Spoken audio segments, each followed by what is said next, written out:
আচ্ছা, আজকের আলোচনা তাহলে নেতাজি সুভাষচন্দ্র বসুকে নিয়ে, বিশেষ করে তার ইন্ডিয়ান ন্যাশনাল আর্মি মানে আইএনএ গঠনের সেই একেবারে প্রথম দিককার চেষ্টাগুলো। হ্যাঁ, মানে আমরা মূলত নেতাজি ও আইএনএ গঠন লেখাটার ওপর ভিত্তি করে কথা বলবো। ঠিক, দেখব কিভাবে তিনি অহিংসার পথ থেকে সরে এসে একেবারে সশস্ত্র সংগ্রামের পথে এগোলেন ব্রিটিশদের বিরুদ্ধে। হুম। আমাদের লক্ষ্য থাকবে এই যে অন্যরকম একটা উদ্যোগ, সেটার গুরুত্ব আর ভারতের স্বাধীনতা সংগ্রামে এর আসল প্রভাবটা ঠিক কোথায় সেটা একটু তলিয়ে দেখা।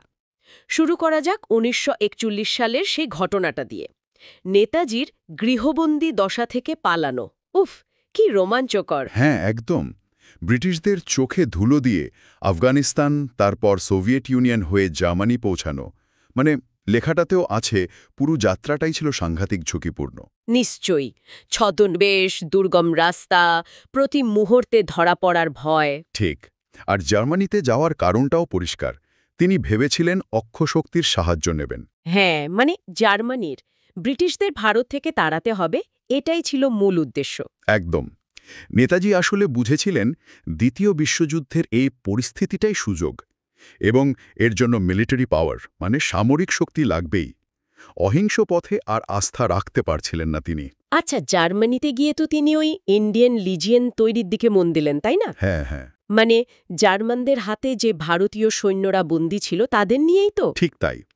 উত্তর আফ্রিকায় ধরা পড়া প্রায় ৪,৫০০ ভারতীয় যুদ্ধবন্দীকে নিয়েই এই বাহিনী গড়ার চেষ্টা হয়েছিল। প্ল্যান ছিল যে এরা অক্ষশক্তির সঙ্গে মিলে ভারতের জন্য লড়বে। হুম। কিন্তু লেখাটাতে এটাও বলা আছে ব্যাপারটা অত সোজাও ছিল না। ওই যুদ্ধবন্দীদের মোটিভেট করা, তাদের আনুগত্য আর জার্মানদের থেকে অস্ত্রশস্ত্র সাহায্য পাওয়া সবেতেই বেশ চ্যালেঞ্জ ছিল। মানে হিটলারেরও কি ভারতের স্বাধীনতা নিয়ে খুব একটা আগ্রহ ছিল? দেখুন, হিটলারের নিজস্ব এজেন্ডা ছিল। ভারতের স্বাধীনতার চেয়েও হয়তো ব্রিটিশদের দুর্বল করাটা তার কাছে বেশি গুরুত্বপূর্ণ ছিল। তাই পুরো সাপোর্টটা ঠিক আসেনি। বুঝলাম। তাহলে জার্মানির ব্যাপারটা ঠিকঠাক এগুলো না দেখেই কি তিনি দক্ষিণ পূর্ব এশিয়ার দিকে গেলেন, যেখানে জাপান তখন বেশ শক্তিশালী? একদম ঠিক। জার্মানির সীমাবদ্ধতাগুলো যখন স্পষ্ট হয়ে গেল, নেতাজি বুঝলেন যুদ্ধটা আসলে এশিয়ার মাটি থেকেই লড়তে হবে। আর তারপর সেই সাবমেরিনে করে যাত্রা, সেটাও তো আরেক দুঃসাহসিক অধ্যায়। হ্যাঁ, প্রায় ডুবোজাহাজে করেই তিনি জাপান অধিকৃত দক্ষিণ পূর্ব এশিয়ায় পৌঁছান।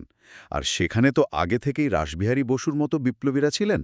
ক্যাপ্টেন মোহন সিংও একটা ভারতীয় বাহিনী মানে আইএনএ তৈরির চেষ্টা শুরু করে দিয়েছিলেন। ও আচ্ছা, মানে আইনের শুরুটা মোহন সিংয়ের হাতে। হ্যাঁ, প্রাথমিক চেষ্টাটা তারই।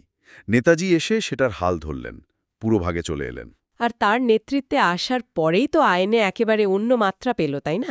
যেমন ধরুন ওই জয় হিন্দ স্লোগান, ঠিক। ওটা তো তারই দেওয়া, আমরা আজও ব্যবহার করি। নিঃসন্দেহে নেতাজির ক্যারিশমা ছিল অসাধারণ। তার সাংগঠনিক ক্ষমতা, দেশপ্রেম, এগুলো আইএনএকে একটা নতুন জীবন দিয়েছিল। তিনি শুধু জয় হিন্দ স্লোগান দেননি, বাহিনীর মধ্যে দারুণ একতা এনেছিলেন, কঠোর মিলিটারি ডিসিপ্লিন তৈরি করেছিলেন। লেখা অনুযায়ী তিনি এটাকে শুধু একটা সেনা দল হিসেবে দেখেননি। না, একদমই না। এটা ছিল মুক্ত ভারতের প্রতীক। তার নেতৃত্বে আইএনএ একটা অস্থায়ী সরকারও গঠন করে ফেলেছিল। আর সেটা জাপান, জার্মানি, ইতালি সহ ৯টা দেশ স্বীকারও করে নিয়েছিল। এটা কিন্তু বিরাট ব্যাপার ছিল তখন। যদিও আমরা জানি যে শেষ পর্যন্ত ইম্ফল, কোহিমার মতো জায়গায় আইএনএ চূড়ান্ত সামরিক জয় পায়নি, কিন্তু এর প্রভাব কি তাহলে কম? লেখাটা এর তাৎপর্য নিয়ে কি বলছে? না, না, কম একেবারেই নয়।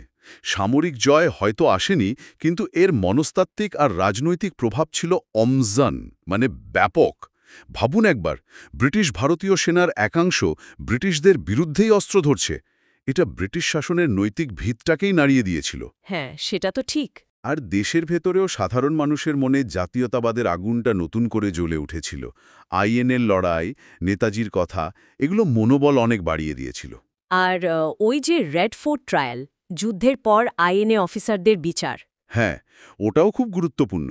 ওই বিচারের বিরুদ্ধে যেরকম গণবিক্ষোভ শুরু হয়েছিল গোটা দেশে, তাতে ব্রিটিশরা বুঝে গেছিল যে ভারতে তাদের সময় শেষ। এই চাপটা কিন্তু স্বাধীনতাকে আরও এগিয়ে এনেছিল। তাহলে মূল কথাটা দাঁড়াচ্ছে যে দ্বিতীয় বিশ্বযুদ্ধের ওই জটিল পরিস্থিতিতে নেতাজি একটা অন্য রাস্তা বেছে নিয়েছিলেন, বিদেশি শক্তির সাহায্য নিয়ে সশস্ত্র সংগ্রাম। হ্যাঁ, সেই চেষ্টা পুরোপুরি সফল না হলেও এর প্রভাব ছিল বিরাট। আর এটা ভারতের স্বাধীনতা সংগ্রামের ইতিহাসে একটা খুবই গুরুত্বপূর্ণ আর অন্যরকম অধ্যায়। একদম। আর এখান থেকেই না একটা প্রশ্ন মনে আসে, যেটা হয়তো ভাবার মতো। যদি আইএনএর আসল শক্তি তার মিলিটারি অ্যাকশনে না থেকে থাকে, বরং তার রাজনৈতিক আর মনস্তাত্ত্বিক প্রভারেই বেশি থাকে, হুম। তাহলে জাতীয় মুক্তি আন্দোলনের ক্ষেত্রে সাফল্য বা ব্যর্থতার যে চালু ধারণাগুলো, সেগুলোকে কি এই অভিজ্ঞতাটা একটু অন্যভাবে দেখতে শেখায় না?